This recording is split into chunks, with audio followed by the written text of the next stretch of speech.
a little bit about the Wake County growth. Right now, we got more than 1.2 million people living here in Wake County, and we're still growing. On average, we're adding about 56 people to the county per day. That means, as a board, we got to keep close tabs on our community, changing needs, and what we need in the years to come. Right now, nearly half of our growth is coming from folks who are 55 years old or older. So old timers like me, who are moving to our area for the awesome amenities and to be close to the families. We got so many older folks moving here that our planning team estimate that by 2029, we'll have more residents over 60 than children under the age of 18. So what are we doing to prepare for this growth? Well, we're still investing in our local Wake County public school buildings, as well as Wake Tech. We are also working to improve public transit, like the bus and rapid transit line breaking ground on Newman Avenue this fall. This year, we will mark the launch of our new affordable housing preservation program, which will help us partner with developers to keep naturally occurring affordable housing available to folks for reasonable rates for years to come. Our housing department also created a new major repair community development program that will assist low-income homeowners with necessary repairs that will help folks stay in their beloved homes, keep them structurally safe and looking good. We've added new programs to protect the farmlands that feed our families. We've upgraded support services available to our veterans. Another big area we're focused on is public safety. We are proud to be working side by side with Sheriff Rowe and his team to increase deputy pay, to fill vacant positions in a competitive labor market, and add new school resource officers this fiscal year. Since the pandemic, we've also seen a huge jump in 911 calls. We're working on two fronts to make sure our amazing EMS teams can respond quickly to emergencies. We're 1 year into a new nurse navigation line that allows 911 operators to redirect non-emergency calls to qualified nurses to talk through medical questions. That frees up the line to dispatch ambulances to people who really need them. In the first year, they have processed more than 5,000 calls. We've also increased EMT and paramedic pay to make Wake County one of the most competitive in the Southeast. We've added new positions and purchased 3 new ambulances this year. Fire safety is also another area that we've been focusing on. Wake County worked with all 20 fire departments across the county, which include more than 2,000 firefighters.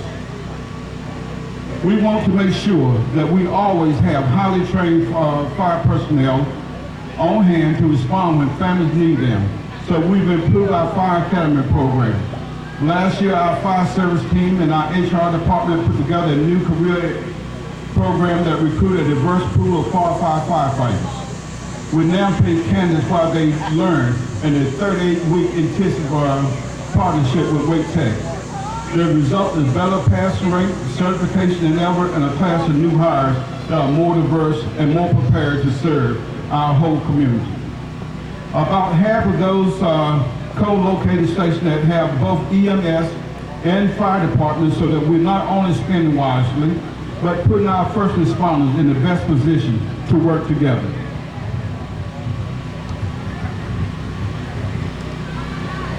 So in conclusion, I want to say thank you for what you're doing, and especially the community coming together and bringing everyone together in order to talk about what's important, and that's our community. And as we say at Wake County, we are truly better together. Thank you.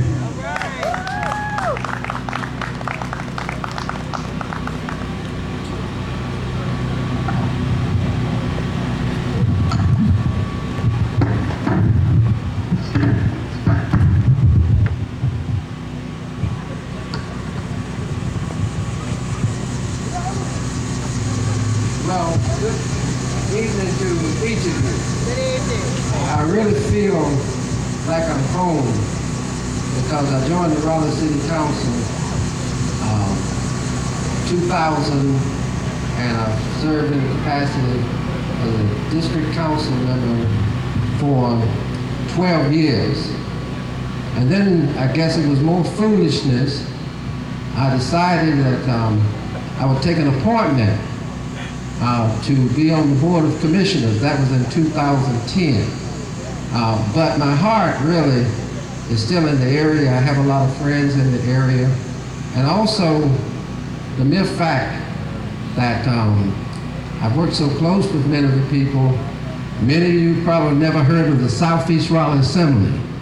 I started the Southeast Raleigh Assembly, one of my proudest moments. And the engagement and all of that have been the key. And I sometimes say to the staff that the expert should be on tap and the citizen should be on top. And that's tied back to engagement. And we don't have the kind of engagement that we used to have. And it makes my heart feel well when I see citizens out engaging, organizing, and homeowners association. We got to go back to that. I say that we are in a high-touch, a high-tech generation, and we need some of that high-tech and high-tech in the right scenario in order to bring people in so that our citizens can be more engaged in that process. Well, they happen to give me a little script here, so I'm going to try to follow that script just a little bit. And as Marilyn Monroe said to the 11th wife, and I'm not going to keep you too long. But first of all, I would like to thank my co-worker, Don Miles. He and I have been working together over many things. And I've been around a long time, and he picked up the gallant not too long ago. And I tell you one thing, he is bringing about some positive changes. The other thing that I think is important, and I've been asked to talk about, is public health in particular. I've been on the Public Health Committee, Human Services, Social Services, foster care, and those things like that. Actually, at the time, we had a Republican majority, and they didn't put any value on social services, health, those issues, and in particular, vulnerable communities. That's something I've done a lot of work on, and I feel good about that. Now, the other thing that I think that is important as we chart this new journey that we have a great Board of County Commissioners, and we are moving some things in a very, very positive way. Another key accomplishment, we're in the process of building the new Swinburne Human Services Center, and it's going to be second to none with all of the amenities and all of the things that are needed, that people have access to help. That's one of the biggest challenges that we have right now. And most of these people are poor people in poverty. So that is very, very important as we move in that direction. The other thing that I think that's so important as we move along is that we don't forget where we have come from. And we need to make sure that the priorities for those in need are high priority. Now, the pandemic kind of opened up some people's eyes. I knew the problem that existed, but with the pandemic, the shell of the egg got peeled back, and everybody else began to see some of the challenges of the poor and the disenfranchised. And I have taken a lead, particularly for the social services piece with health and human services. So that is a very, very important piece to me. And the thing that I guess kind of measures that we're making some progress in that particular area, we have one aspect of social services for consumers. So now we have a consumer, a person who is on the board, who is the vice chair of the Human Services Board, because other people's coming in and kind of telling them, you know, what was going on. And the other thing that I think is very important as we look at this area of health and wellness and making sure that the poor has access to the same opportunities. Our death rate and all these rates are much poorer. Another thing I was asked to speak about briefly is mental health. As many of you know, I talk a lot about spiritual infrastructure along with physical infrastructure. I think one thing that's missing in this great county, we number one in everything, as Don said, we have 56, whatever day you count on, the 66 people coming in every day. And prosperity is good. But Jesus also said that we should keep the least of these in all the things that we do. And so we have been balanced in what we do. We're trying to bring about changes. For instance, here there is a special health program through the public school system addressing the mental health, and many of our young people are experiencing real problems with mental health, the opioids, the fentanyl, and all those. We got billions and billions and billions of dollars from the United States on this open. Well, we didn't get that. We got it for the big farmers because they the ones that kind of caused this problem. But this is another important piece. Also, another thing that we are proud of is Wakebrook. It's going to be in new leadership. Wakebrook responds to the needs of mental health, along with people that have drug problems. And our jails said at a chamber meeting not too long ago, the Wake County Public Schools is in the process of doing this new strategic plan. And so I asked at the chamber about the pipeline from high school to prison. If you go down to the prison, occasionally I do, you will find all minorities and people of color and those kind of things. Now the sheriff will also, I think, validate that statement that related to the disparities that we have in so many categories. I also serve on the Juvenile Justice Prevention Program, and I see that every day. And we got a sheriff now that's bringing about those positive changes, Willie Rowe, who is over there. And the other thing that I just wanted to comment on is that there's a new farm that's within a stone's throw. It's 10 minutes from here. It's 59 acre farm, and it has all the amenities that we are looking for, because in addition to these physical infrastructure pieces that we are talking about, to get out with nature and to be able to get in a calming, passive situation, this will help us tremendously as it relates to having a wraparound quality of life program. So I'm just pleased to be here and see all of you again. And so have a great National Night Out. I've been to probably 10 or 12 of those. And I know bringing people together, National Night Out, and being cognizant of some of the crime and issues that are taking place and the work that we need to do with our police as partners is going to help us all. God bless you and keep you. Thank you, thank you, thank you, thank you. All right, so we have another special guest that has arrived.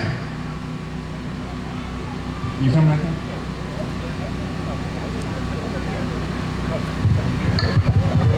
Usurp anything here. It's already here. So. Sheriff Willie Rose. Thank you. Well, good evening, everyone. Do y'all feel as good as you look? All right, then. We're in the right place. Look, I'm so happy to be here with you tonight. And thank you so much for the invite. Thank you for the opportunity. I thank God for the opportunity to serve. And, you know, I tell people every day that we're one office, one community, and one mission. And so tonight is an example of what that's all about, us coming together, being a good neighbor, being good partners, keeping our community safe so that we can enjoy all the amenities that life has to offer. That's one of the primary reasons I ran for sheriff, because as I was retired the last 10 years enjoying life, but I know that we can have the best transportation system, we can have a great education system, we can have a clean environment, but if we're not safe, we'll never get the opportunity to enjoy it. And so I ran for sheriff for that sole purpose, to make Wake County the safest place to live, work, play, visit, and learn, so that you can live life to the fullest. You know, I've been blessed. We've been in office now since December 5th. When I walked in, we were probably about 85 or 90 deputies short, 200 plus detention officers short.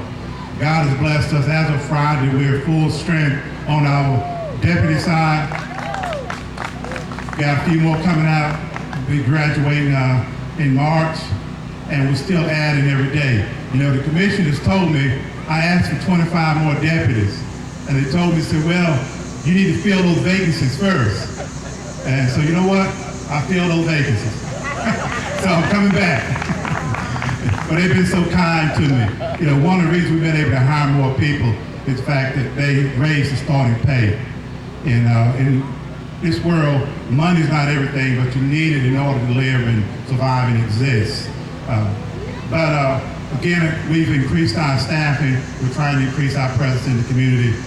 It's not just about enforcement, but it's about community engagement, enhancing public safety. We've got our community engagement unit here. Raleigh's got people out here, and everyone else shows how we value community. Now, as we strive to make the place safe, we need your help. I get calls all the time about speeders and careless and reckless driving. So I need you to slow down. I need you to tell your friends and everybody you know, slow down, be patient. We don't want to hurt each other. We don't want to have to give you tickets, but we got to do our part to keep the streets safe, keep the community safe, and we do it together. So as we increase our staffing, increase our presence, our community engagement, we're going to make the world a better place, and we'll do it together with you. I'm here, as I tell people everywhere I go, I'm sheriff for you and because of you, and you are the purpose of our day. So as I walk through tonight, if you got any questions, you got any comments, bring them to me. We welcome the input because we are striving to be the best sheriff office in the world, serving the best community in the world. Thank you so much, and God bless you. Thank you, thank you, thank you. Thank you all. All right, so the next item on our agenda, which should start at 7 o'clock, so we're 5 minutes ahead of time, surprisingly, is the open forum. So don't go too far now. So we have these 3 esteemed gentlemen. Do any of you have any questions for these gentlemen while they're here? Yes? Okay, so one question I got by email is, you mentioned about speeders, right?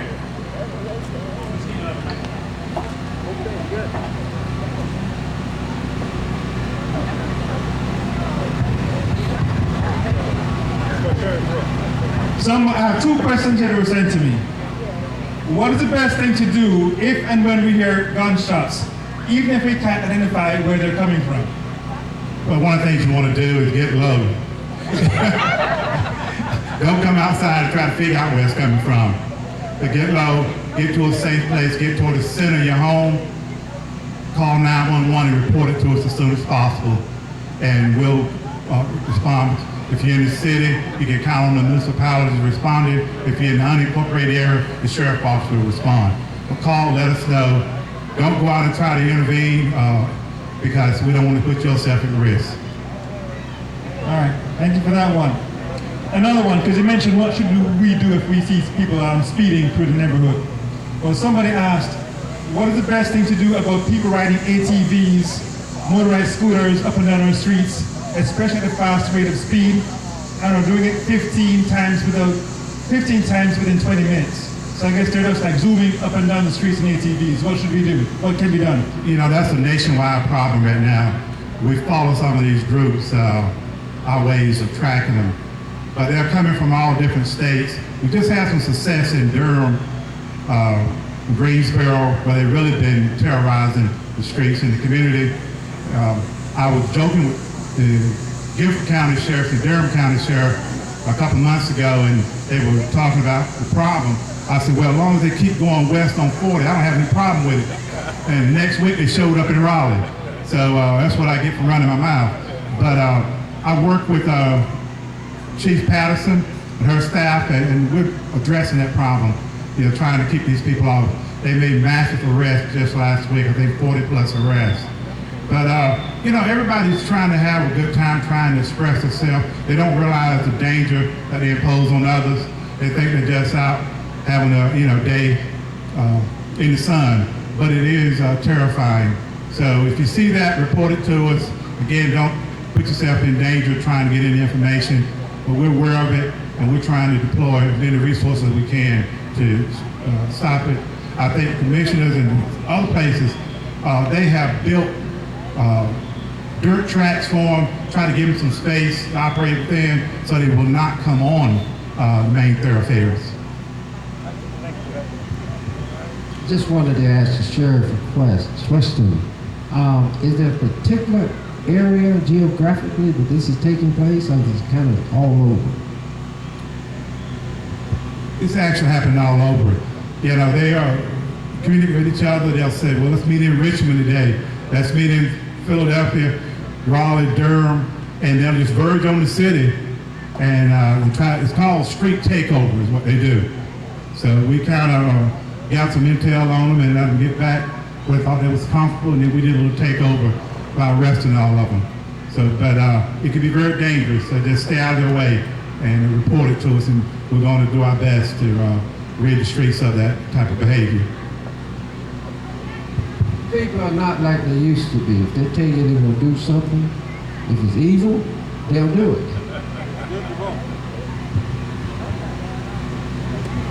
Now, I did want to say, you know, the other thing that I'm really concerned about throughout the community, you know, is school safety. We have these, sometimes they're fake calls. We don't know if they're fake, real, or whatever, but we have to respond every time. It takes a lot of resources to do it. It disrupts the students' day, staff day, parents' day, and we take it very serious. So please talk to your kids. Some think it's a prank to send these messages, social media, or make these phone calls. But we want to impress upon them that you can actually end up arrested and get a record that can hinder you going forward. So please talk to your young ones not to participate in these pranks, school threats. Don't send pictures of yourself to other people. A lot of times people just not aware of the repercussions of their actions. They just don't think before they do something. They're just trying to fit in. People resort to these things for survival, acceptance, or control. So really work with the youth and talk to them so they don't resort to it. Other thing we got, this bullying that's going on, that's a big concern of mine. I work with my SROs and community engagement to really talk to our youth. Sometimes the youth don't feel like they can share with the parents because they believe that they'll let you down, that you'll be disappointed in them. But find a way to talk to them so that they can have an outlet. Too many teen suicides are going on. We got the fentanyl and drug problems going on. We can't have that. So we got to work together to solve it. And I know y'all can. You'll step up and be a good partner with us.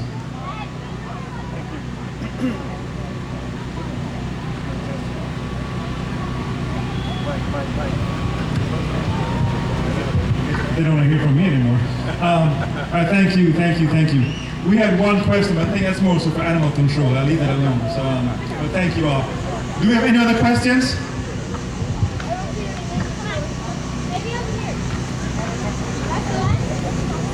First, I want to thank you for taking the time to come out to be with us today.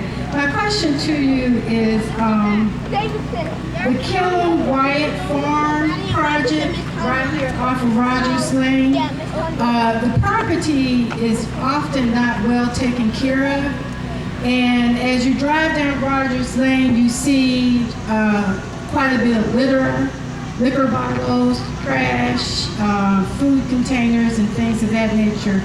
In addition, there's been a shopping cart that's been there for about almost a year, as well as tall grass. And it's an embarrassment when you have guests and people, and even just when you drive home from work, you're paying, homeowner dues. So you want to see something visually pleasant. And is there any way that the Wake County government can follow up with the persons that take care of the property to ensure that they are doing a great job? Because sometimes it's just halfway done, they're not taking care of the weeds. The weeds are still tall at the edges, et cetera, et cetera.